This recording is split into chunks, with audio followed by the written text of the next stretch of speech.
The courtroom felt like it was made entirely of wood and disappointment. Ryan sat in the defendant's chair, his sneakers barely touching the floor, watching as people in expensive suits shuffled papers and whispered to each other. He'd worn his cleanest hoodie and his only pair of jeans without holes in them, but looking around at everyone else, he realized he might as well have shown up in his pajamas. Judge Henderson sat high up on her bench, looking down at everyone like a hawk watching mice. She had silver hair pulled back so tight it probably gave her headaches, and reading glasses that she kept pushing up her nose just to look over them at people. Ryan had heard about her before today. Everyone at the courthouse called her the Hammer, because once she made up her mind about something, that was it. No second chances. Case number 47B, the clerk announced in a bored voice. State versus Ryan Cooper. Charge of trespassing at Morrison and Associates law firm. Ryan stood up, his chair scraping against the floor louder than he wanted it to. Every head in the courtroom turned to look at him. Great. Judge Henderson glanced at her paperwork, then at Ryan, then back at her paperwork like she was checking if there was some kind of mistake. Is the defendant present? Yes, Your Honor, Ryan said, his voice coming out quieter than he meant it to. Speak up, young man. This is a courtroom, not a library. The judge sighed like she'd already had a long day, even though it was only 9 in the morning. Where's your attorney? Ryan cleared his throat. I'm representing myself, Your Honor. The judge actually laughed. Not a mean laugh exactly, but the kind of laugh adults do when a kid says they want to be an astronaut. You're representing yourself. In my courtroom. At 17 years old, yes, ma'am. Do you have any idea what you're doing? I believe so, Your Honor. Judge Henderson took off her glasses and rubbed her eyes. Son, let me save us all some time here. Whatever you think you know about the law from watching TV shows or Googling things on your phone, it's not going to help you. This is real life. Real consequences. You need a real lawyer. The prosecutor, a man named Mitchell who looked like he shopped at the same store as every other lawyer in the building, stood up. He was shuffling through his files with this little smile on his face like Christmas had come early. Your Honor, if the defendant wishes to represent himself, the state has no objection. We're ready to proceed. Of course he had no objection. This probably looked like the easiest win of his career. Ryan felt his stomach doing flips, but he kept his face calm. Your Honor, I understand your concern, but I'm invoking my Sixth Amendment right to self-representation. I've been informed of the charges against me. I understand the potential penalties, and I'm making this choice knowingly and voluntarily. The judge raised her eyebrows. Well, at least you memorized that part, fine. Against my better judgment, you may represent yourself. But don't come crying to me when this goes sideways. She looked at the prosecutor.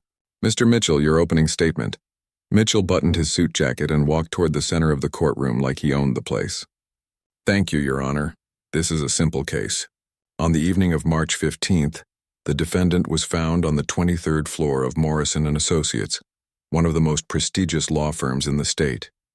He had no appointment, no legitimate reason to be there. When confronted by security, he refused to leave immediately.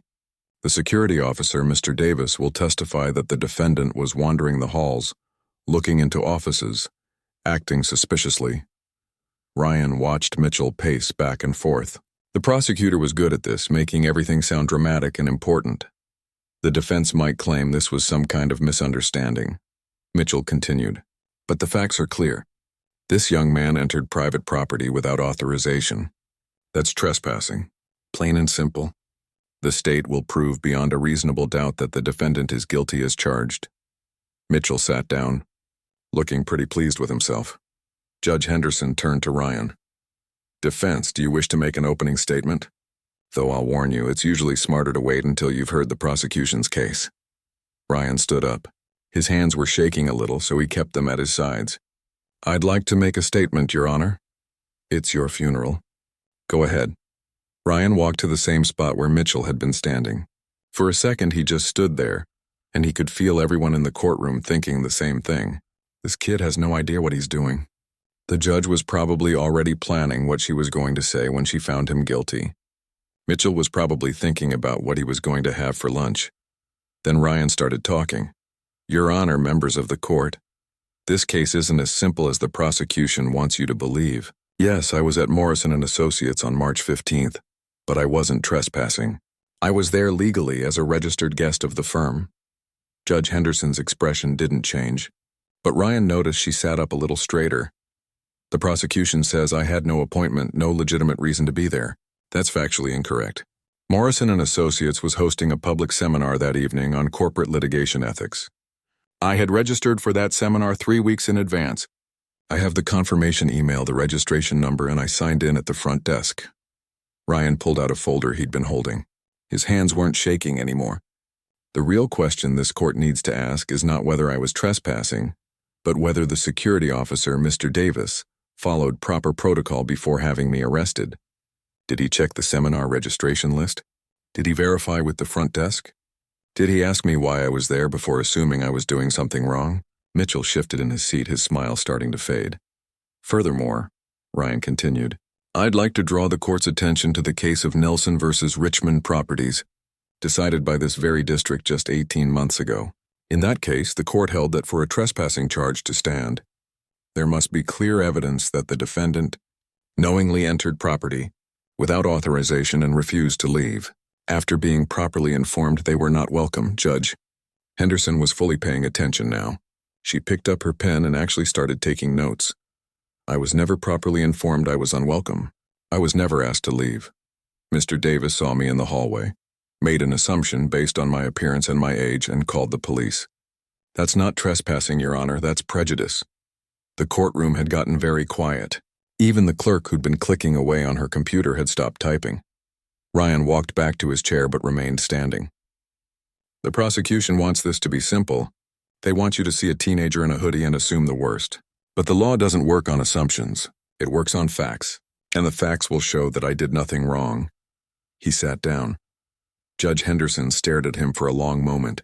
Her expression had completely changed from when the hearing started. She looked confused, maybe a little concerned, definitely not laughing anymore. Well, she said finally, clearing her throat. That was unexpected. She looked at Mitchell. Prosecution, call your first witness. Mitchell stood up, but Ryan could see the prosecutor's confidence had taken a hit. This wasn't going to be the easy win he'd thought it would be, and they had no idea what was really coming. Mitchell called his first witness. The state calls Officer Frank Davis to the stand. A security guard in his 50s walked up to the witness stand.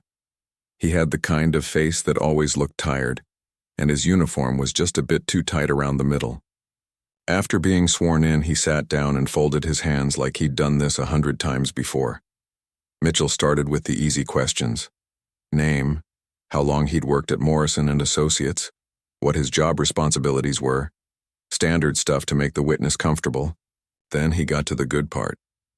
Officer Davis, can you tell the court what happened on the evening of March 15th?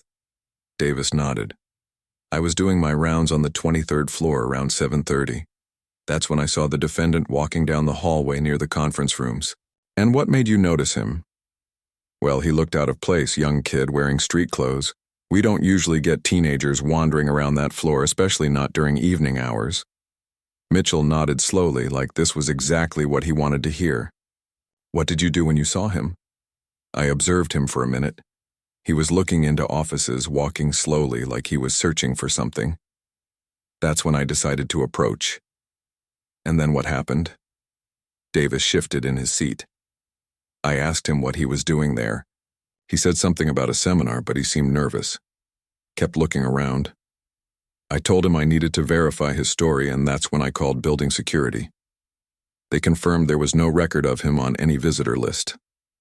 So you're saying the defendant was not authorized to be there? That's correct. No appointment, no escort, no authorization. Mitchell looked at the judge. No further questions, Your Honor. Judge Henderson turned to Ryan. Cross-examination? Ryan stood up, grabbing his folder. He walked toward the witness stand, and for a second, Davis looked almost amused, like he was thinking, what's this kid going to ask me? Officer Davis, you said you observed me for about a minute before approaching. Is that correct? Yes, that's right. And during that minute, did you see me attempt to enter any locked offices? Davis frowned. Well, no, but did you see me try to take anything? Touch anything? Remove any documents or property? No, but that's not the point. You weren't supposed to be there. Ryan nodded slowly. Let's talk about that. You said building security confirmed there was no record of me on any visitor list. Which list did they check? The main visitor list, the one at the front desk. Did they check the seminar registration list? Davis paused. I don't know. They just said you weren't on the list. So it's possible they only checked one list and not the other. I guess so, but Officer Davis, how long have you worked at Morrison & Associates? 12 years. In those 12 years, has the firm ever hosted public seminars or events? Sure, sometimes. And when they do, where do those guests typically check in? Davis looked uncomfortable now. At the front desk, I suppose. The same front desk where I signed in that evening? Mitchell stood up. Objection, Your Honor. There's no evidence that the defendant signed in anywhere. Ryan pulled a paper from his folder. Your Honor, I have a copy of the visitor log from that evening. My name is right here, along with my signature and the time I arrived, 7:15 p. Judge Henderson's eyebrows went up. Approach the bench, both of you. Ryan and Mitchell walked up to the judge's bench. She looked at the document Ryan handed her, then at Mitchell. Did the prosecution not review the visitor logs? Mitchell looked like he'd swallowed something bitter. Your Honor, we reviewed the main security database, but you didn't check the actual paper log at the front desk. Judge Henderson finished for him. She looked at Ryan. Where did you get this? I requested it through public records 3 days ago, Your Honor. Morrison & Associates is required to maintain visitor logs for security purposes, and those logs are subject to disclosure in legal proceedings. The judge stared at him for a long moment. How old are you again? 17, Your Honor. She shook her head slightly. Step back. Ryan returned to questioning Officer Davis. So, to be clear, you never verified whether I had actually signed in at the front desk. You just assumed I hadn't? I called security and they said I wasn't on their electronic visitor list. But we've now established that I was on the physical sign-in log, correct? Davis didn't answer right away. Officer Davis? I guess so, yes. Now you mentioned that I seemed nervous when you approached me. Did you identify yourself as security? I was wearing my uniform. That's not what I asked. Did you verbally identify yourself and explain why you were stopping me? Davis shifted again. I asked what he was doing there. But you didn't say, I'm security. I need to verify your authorization or anything like that, did you? It was implied by my uniform. Ryan nodded. So a 17-year-old at a law firm, who's there legally for a seminar, gets approached by someone in a uniform who starts questioning him without explanation. Is it possible that might make someone nervous, regardless of whether they're doing something wrong? Mitchell jumped up. Objection calls for speculation. Sustained, Judge Henderson said, but Ryan could see she was thinking about it. Let me ask it differently, Ryan said. Officer Davis, in your 12 years of experience, have you ever encountered someone who was nervous around security even though they weren't doing anything wrong? Davis had to admit it. Yeah, I suppose so. One more thing. You said I refused to leave. Is that accurate? Well, you didn't leave right away. Did you actually tell me to leave? Did you say the words, you need to leave this building? Davis looked at the ceiling, trying to remember. I said I needed to verify his story.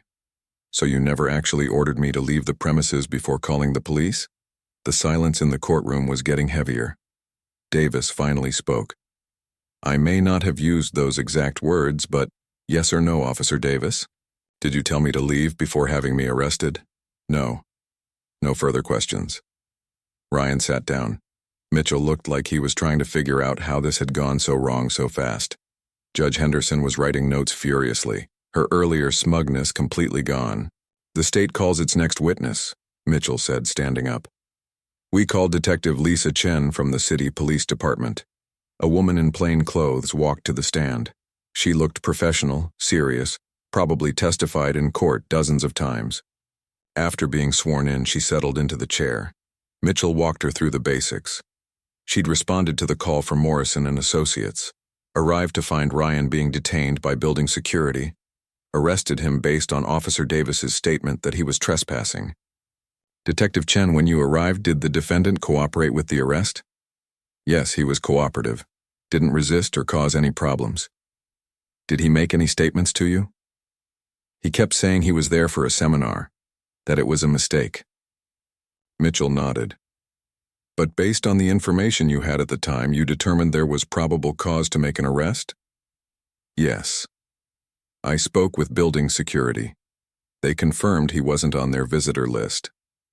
Officer Davis stated he'd found the defendant wandering the halls without authorization.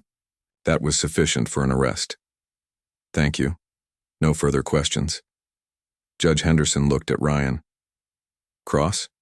Ryan stood up again. Detective Chen, when you say you spoke with building security, who specifically did you speak with? Officer Davis and someone at the security desk. I don't remember his name. Did you ask them to check the seminar registration list? I wasn't aware there was a separate list for seminars. Did you ask to see the physical sign-in log at the front desk? Detective Chen hesitated. No, I relied on the information provided by building security. So you arrested me based on Officer Davis's word that I wasn't authorized to be there without independently verifying that information? Officer Davis is a security professional. I had no reason to doubt his assessment. Ryan pulled out another paper. Detective Chen, are you familiar with the case of Bradford versus City Police Department? Mitchell shot to his feet. Objection. The defendant is not qualified to question witnesses about case law. Judge Henderson held up her hand. I'll allow it. I'm curious where this is going. Answer the question, Detective. Detective Chen frowned. I'm not familiar with that specific case. It was decided by the State Appeals Court 4 years ago. The court held that officers have a duty to conduct reasonable investigation before making an arrest, especially when the alleged victim is a private security guard or civilian making the complaint. Would you like me to cite the exact ruling? The detective looked at the judge, then back at Ryan. That won't be necessary. No further questions, Ryan said quietly. As he walked back to his seat, Ryan could feel everyone's eyes on him. The whispers had started in the gallery. Even the court reporter was staring at him instead of her screen. Judge Henderson leaned back in her chair, studying Ryan like he was a puzzle she couldn't quite figure out. We'll take a 15-minute recess. Counsel, I'd like to see both of you in my chambers. Mitchell looked relieved to have a break. Ryan just nodded, but as everyone stood up, one thing was clear to everyone in that courtroom. This wasn't a regular kid who'd watched some legal dramas on Netflix. This was something else entirely. And Judge Henderson was about to find out exactly what. Judge Henderson's chambers felt smaller than Ryan expected. There were law books everywhere, stacked on shelves from floor to ceiling, some of them looking like they'd been there since before he was born. The judge sat behind her desk, her reading glasses now hanging on a chain around her neck. Mitchell stood near the window, arms crossed, looking like he'd rather be anywhere else. The judge pointed to a chair. Sit down, Ryan, he sat. His heart was pounding, but he kept his face neutral. Who are you? Judge Henderson asked. No small talk, no easing into it. Just straight to the point. I'm Ryan Cooper, Your Honor. That hasn't changed. Don't be smart with me. She leaned forward. I've been on the bench for 22 years. I've seen thousands of defendants, hundreds of people representing themselves. I've never, and I mean never, seen a 17-year-old kid cite case law like that. So I'll ask again. Who are you? Ryan looked at Mitchell, then back at the judge. Am I required to answer questions about my background during a recess? Mitchell threw up his hands. Your Honor, this is exactly what I'm talking about. He speaks like an attorney. He acts like an attorney. Something isn't right here. Judge Henderson held up her hand. Mr. Mitchell, please. She turned back to Ryan. No, you're not required to answer. But I'm asking you, as someone who clearly respects the law, to help me understand what's happening in my courtroom. Because right now I'm very confused. Ryan was quiet for a moment. He'd known this was coming eventually. He just thought it would be after the case was over. I finished high school when I was 14, he said finally. I was homeschooled, moved fast through the curriculum. My parents are both professors at the university, so education was always important in our house. Judge Henderson nodded slowly. Go on. I applied to college at 14. Got accepted to a few places, but I chose Harvard. Started when most kids were starting ninth grade. Mitchell's eyes went wide. Harvard? Yes, sir. I graduated last year with a degree in law. I was 16. The room went completely silent. Judge Henderson took off her glasses and set them on her desk very carefully, like she needed to do something with her hands. You have a law degree, she said. It wasn't a question. Yes, ma'am. From Harvard. Yes, ma'am. Mitchell looked like someone had hit him with a brick. That's impossible. You can't pass the bar exam until you're 18. You can't practice law as a minor. You're correct, Ryan said. I passed the bar exam in 2 states when I was 17. But I can't be officially sworn in as an attorney until my 18th birthday, which is next month. Judge Henderson stood up and walked to her window. She stared out at the parking lot for a long time. When she turned back around, her expression was different. Not angry exactly, more like someone who just realized they'd made a huge mistake. So you're telling me, she said slowly, that you have a law degree from one of the best schools in the country.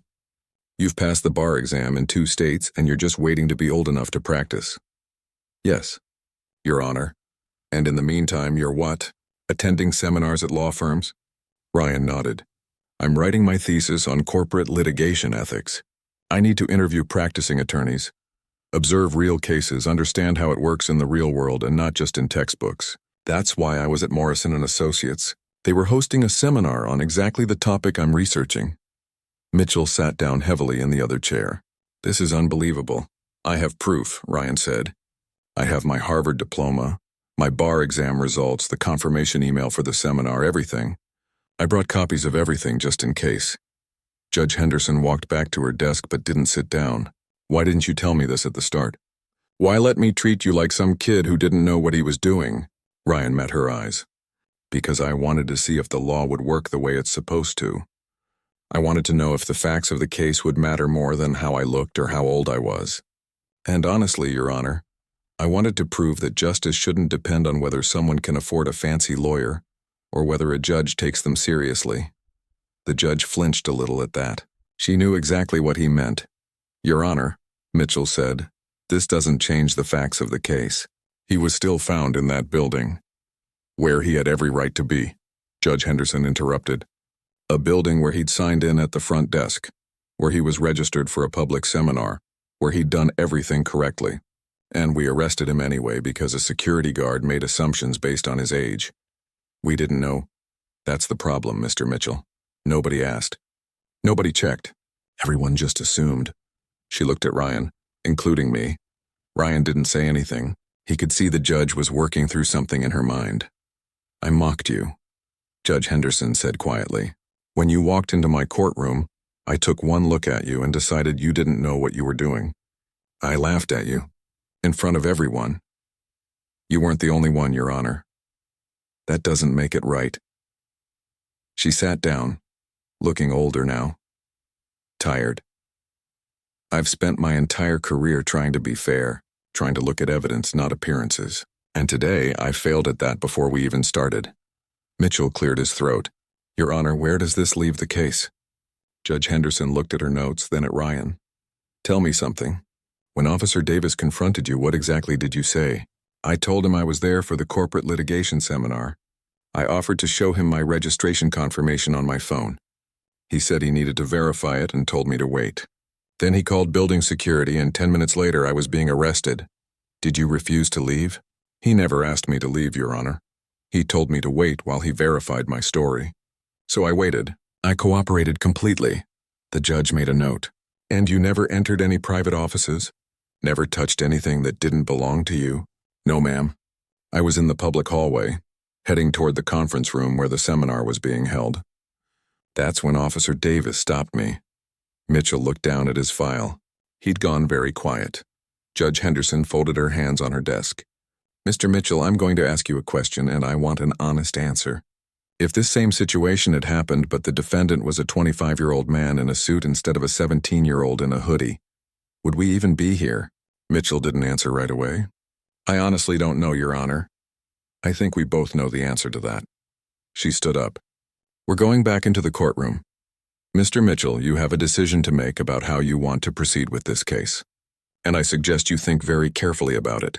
They filed out of the chambers, As Ryan walked past, Judge Henderson stopped him.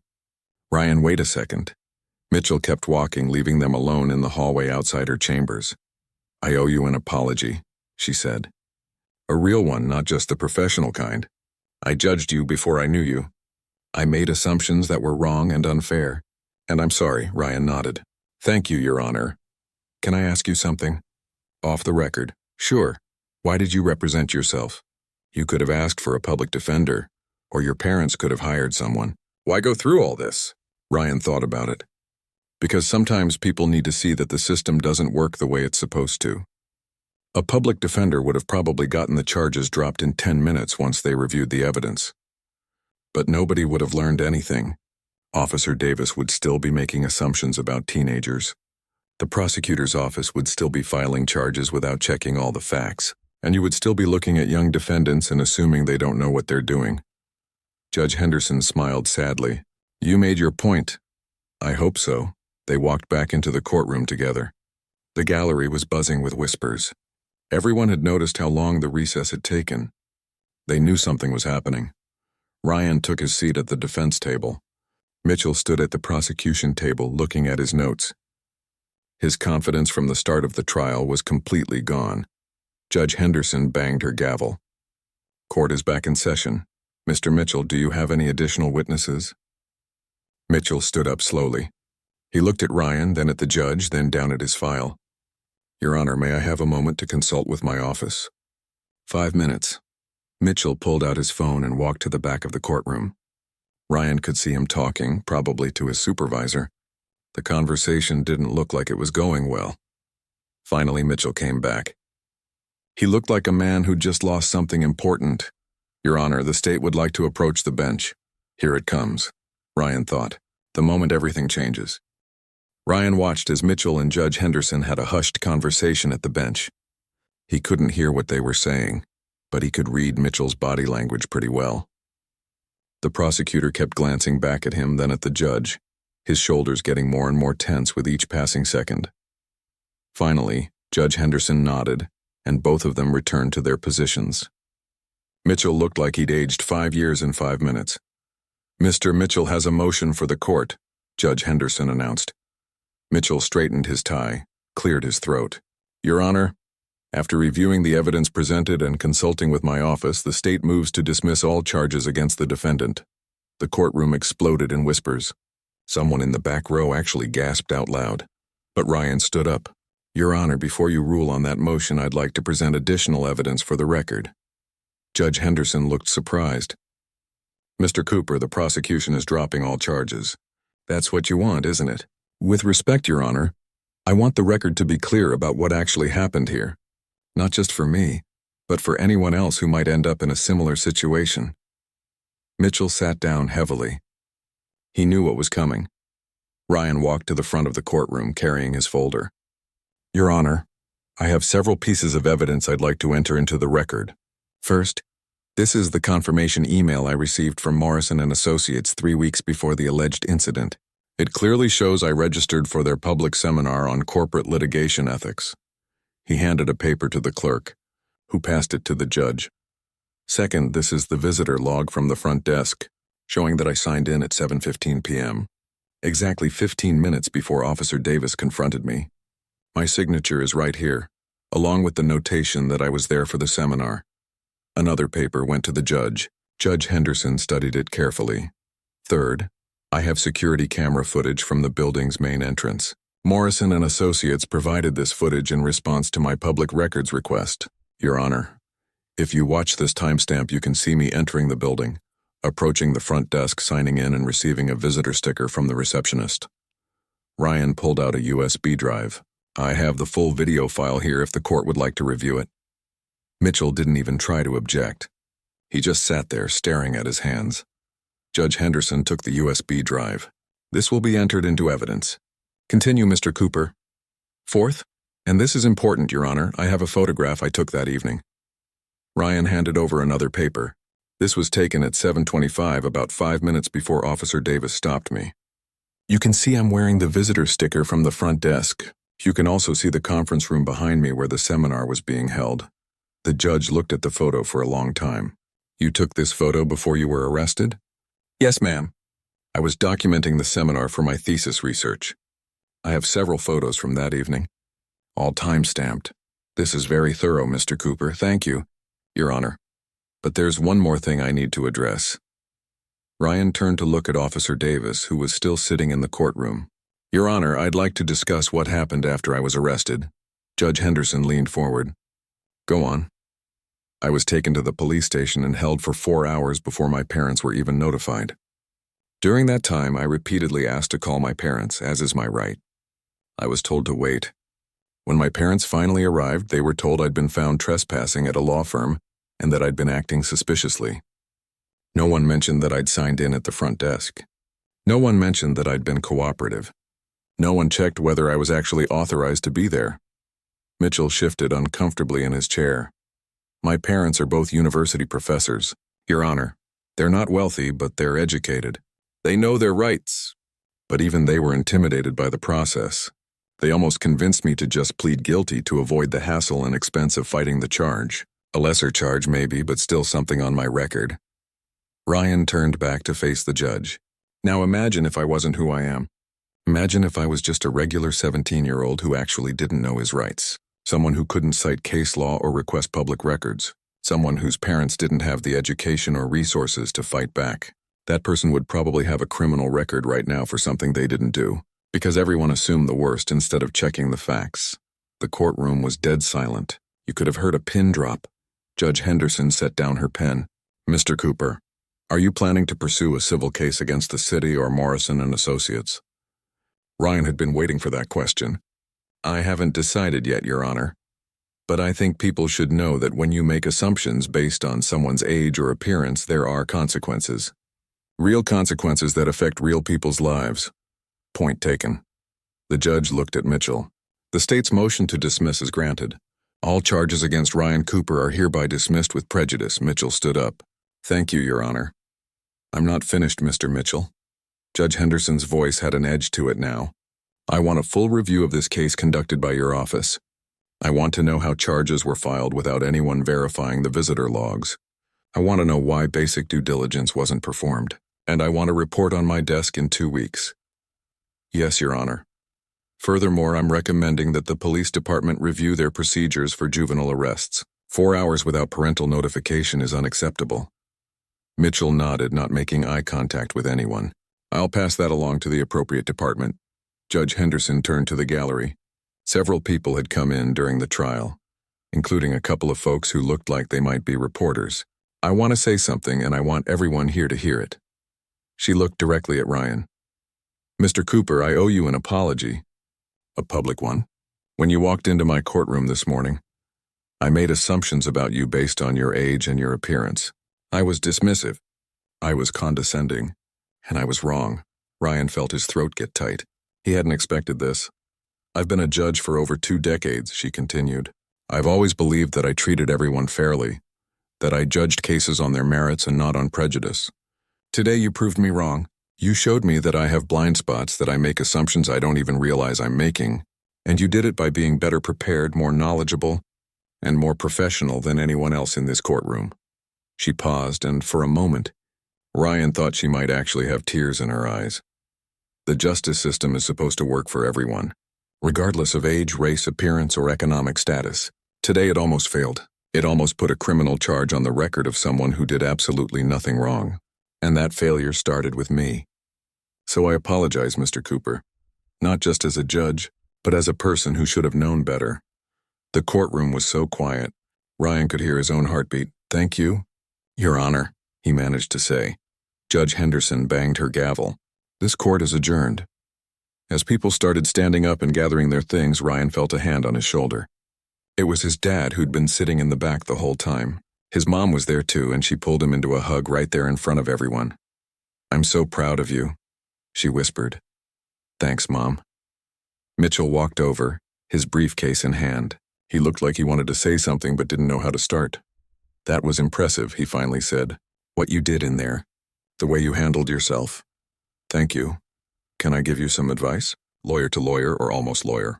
Ryan nodded. Don't let this make you cynical. The system failed today, yeah, but it also worked in the end. The truth came out. Justice was served eventually. That's worth something, I know. That's why I want to be part of it. To help make sure it works the way it's supposed to. Mitchell actually smiled at that. Well, the legal world better watch out when you turn 18.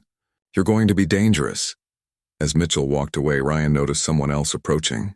It was an older man in an expensive suit, someone who'd been sitting in the gallery during the trial.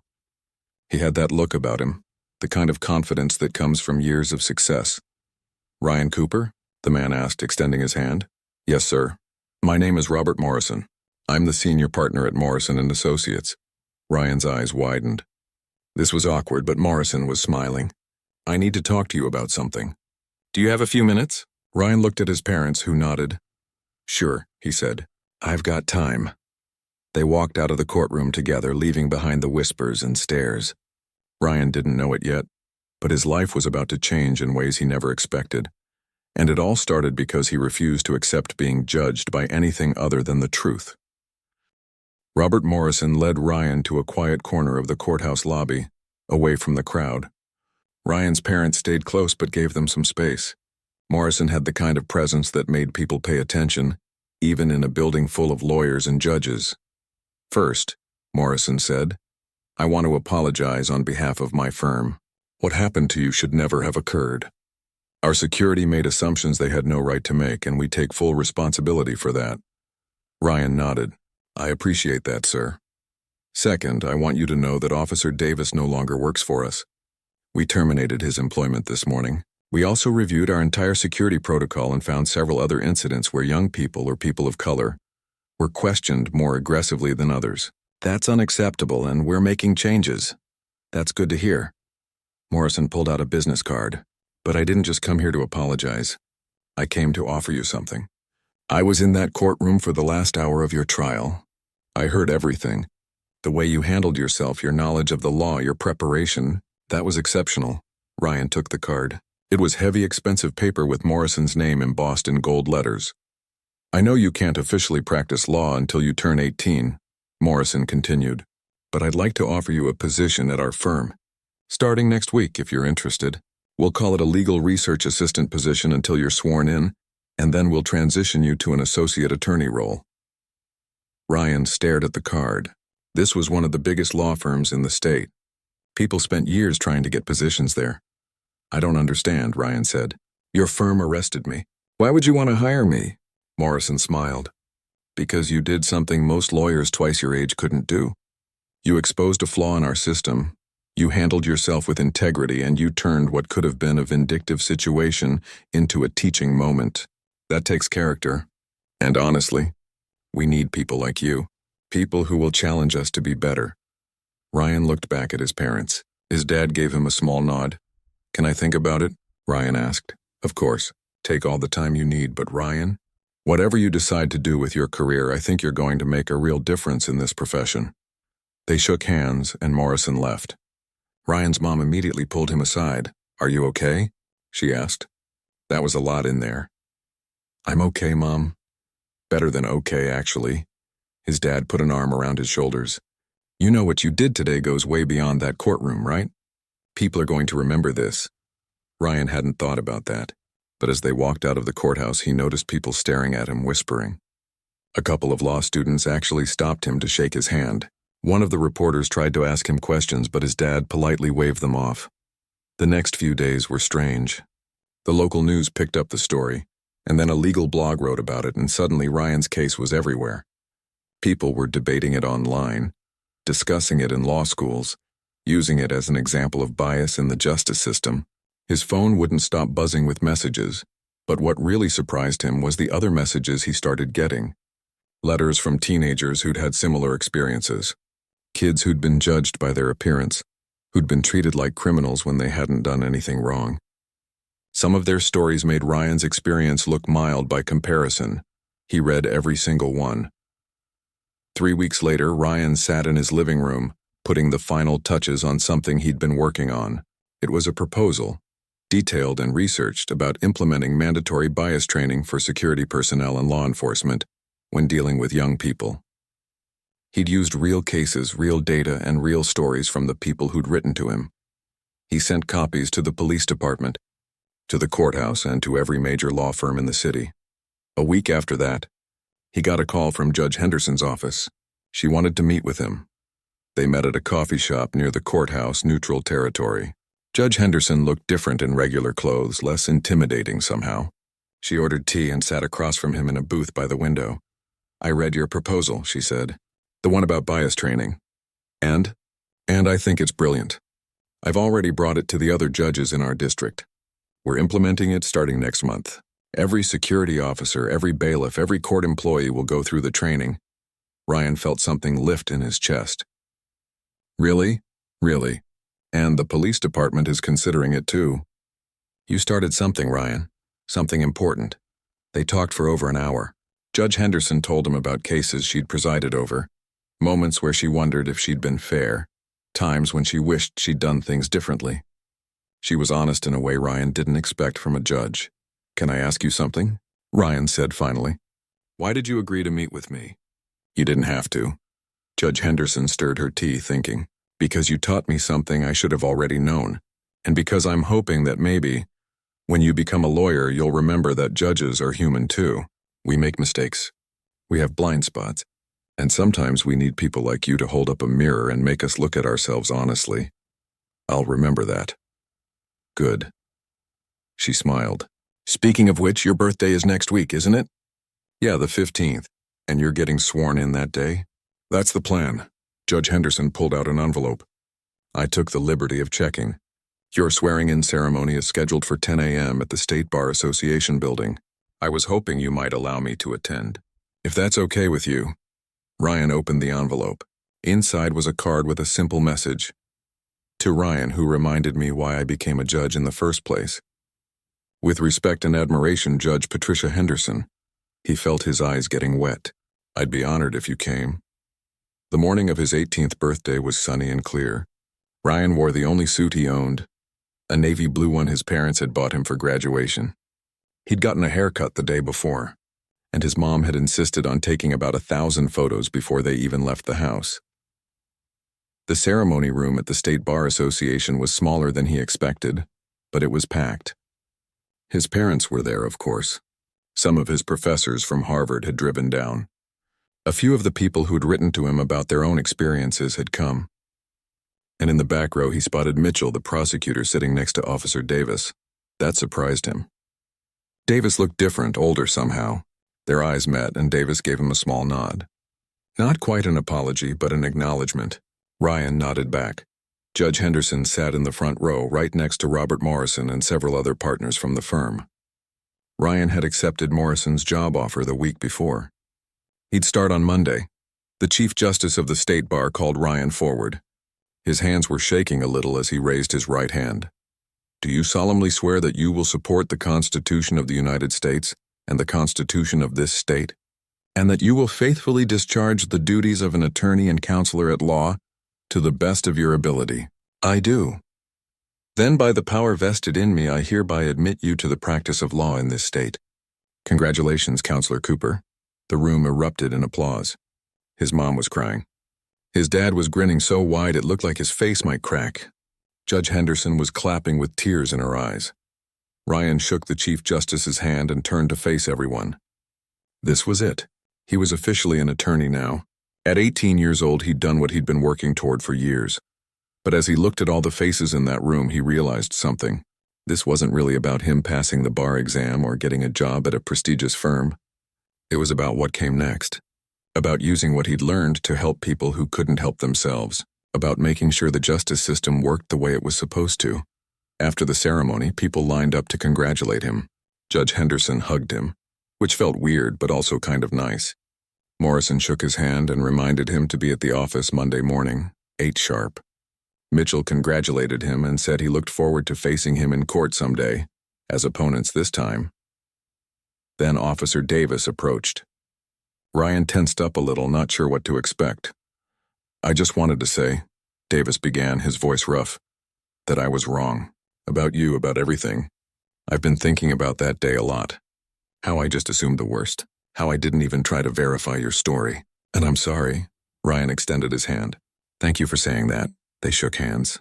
It wasn't perfect and it didn't erase what had happened, but it was something. It was a start. That night, Ryan sat at his desk looking at his new bar certificate. It had his name on it, official and real. Ryan Cooper, attorney at law. He thought about the long road that had brought him here. About being 14 years old in college classes with people twice his age. About studying until 2 in the morning, determined to prove he belonged there.